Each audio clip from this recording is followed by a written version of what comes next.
Hi, second graders! We are going to be reading A Bad Case of Stripes by David Shannon.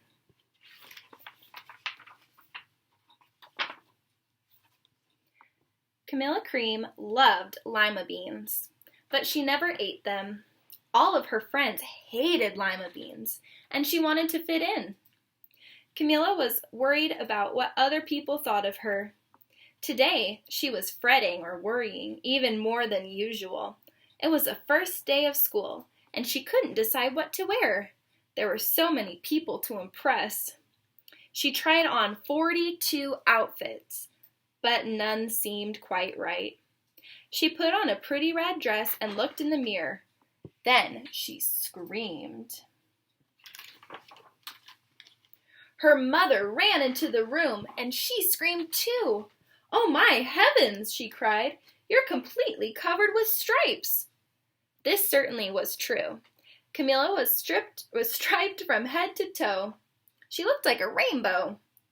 Mrs. Cream felt Camila's forehead. "Do you feel all right?" she asked. "I feel fine," Camila answered, "but just look at me." "You've got to get back in bed this instant," her mother ordered.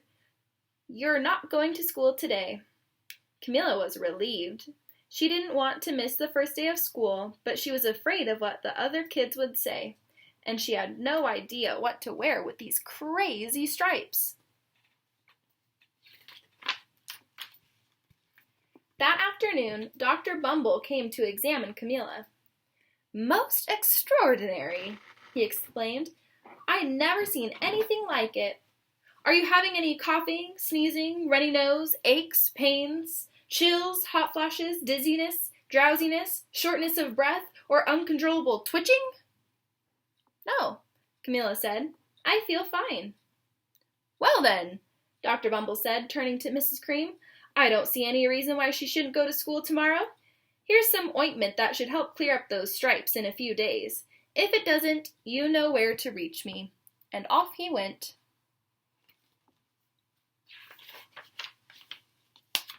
The next day was a disaster. Everyone at school laughed at Camila.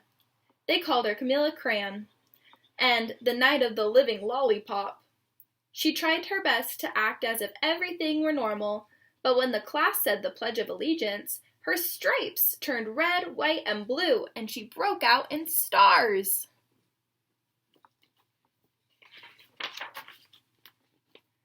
The other kid thought this was great. One yelled out, "Let's see some purple polka dots." Sure enough, Camila turned all purple polka dotty. Someone else shouted, "Checkerboard," and a pattern of squares covered her skin. Soon everyone was calling out different shapes and colors, and poor Camila was changing faster than you can change channels on the TV.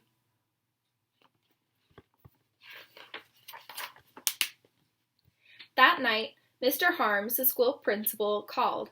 "I'm sorry, Mrs. Cream. I'm going to have to ask you to keep Camila home from school. She's too much of a distraction, and I've been getting calls from the other parents. They're afraid those stripes might be contagious." Camila was so embarrassed. She couldn't believe that 2 days ago everyone liked her. Now, nobody wanted to be in the same room with her.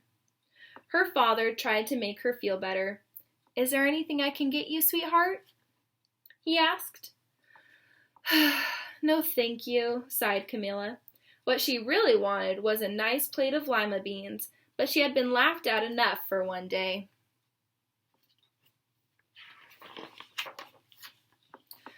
Well, yes, I see," Dr. Bumble mumbled when Mr. Cream called on the phone the next day. "I think I'd better bring in the specialists. We'll be right over." About an hour later, Dr. Bumble arrived with 4 people in long white coats. He introduced them to the Creams. "This is Dr. Goop, Dr. Sponge, Dr. Cricket, and Dr. Young." Then the specialists went to work on Camila. They squeezed and jabbed and tapped and tested. It was very uncomfortable. "Well, it's not the mumps," concluded Dr. Grop. "Or the measles," said Dr. Sponge. "Definitely not the chicken pox," said Dr. Cricket. "Or sunburn," said Dr. Young. "Try these," said the specialist, They each handed her a bottle filled with different colored pills. "Take one of each before bed," said Dr. Group. Then they filed out the front door, followed by Dr. Bumble. That night, Camila took her medicine. It was awful. When she woke up the next morning, she did feel different, but when she got dressed, her clothes didn't fit right. She looked in the mirror, and there, staring back at her, was a giant, multicolored pill with her face on it.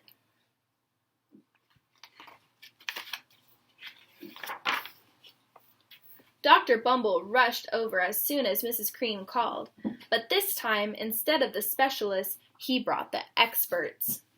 Dr. Gord and Mr. Mellon were the finest scientific minds in the land. Once again, Camila was poked and prodded, looked at and listened to. The experts wrote down lots of numbers. Then they huddled together and whispered. Dr. Gord finally spoke. "It might be a virus," he announced with authority.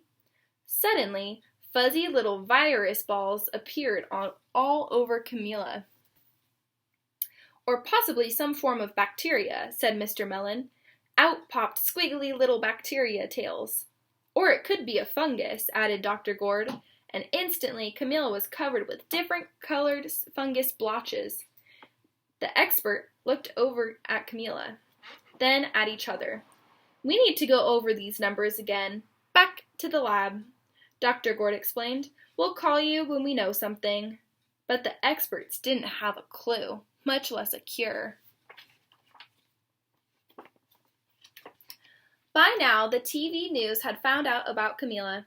Reporters from every channel were outside her house, telling the story of the bizarre case of the incredible changing kid. Soon, a huge crowd was camped on their front lawn.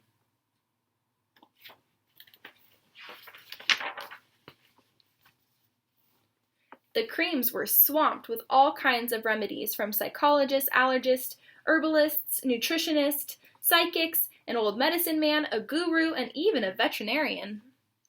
Even each so-called cure only added to poor Camila's strange appearance, and it was hard to even recognize her.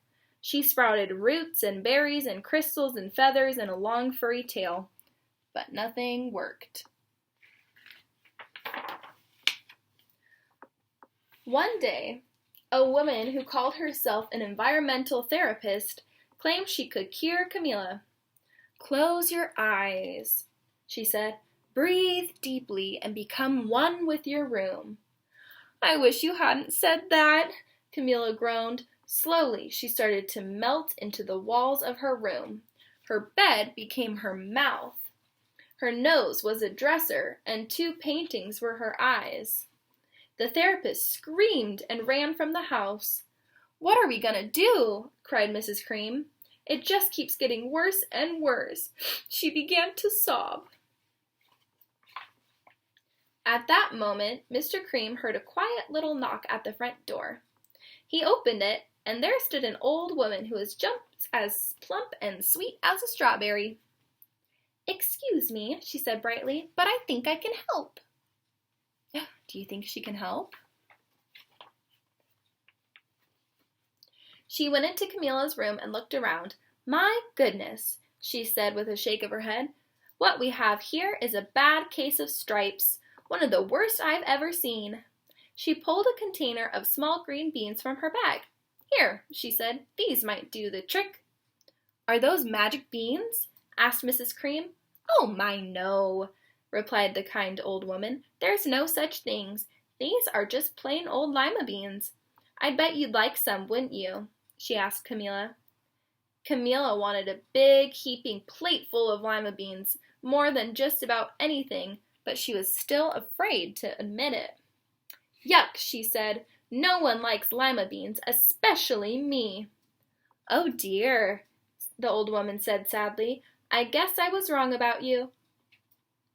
She put the beans back in her bag and started toward the door. Camila watched the old woman walk away. Those beans would taste so good, and being laughed at for eating them was nothing compared to what she's gone through. She finally couldn't stand it. "Wait!" she cried. "The truth is, I really love lima beans. I thought so, the old woman said with a smile. She took a handful of beans and popped them into Camila's mouth. Mmm, said Camila.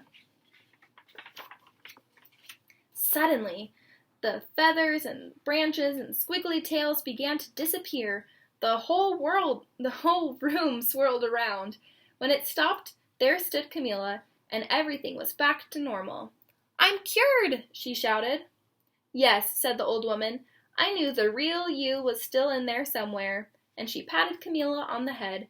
Then she went outside and vanished into the crowd.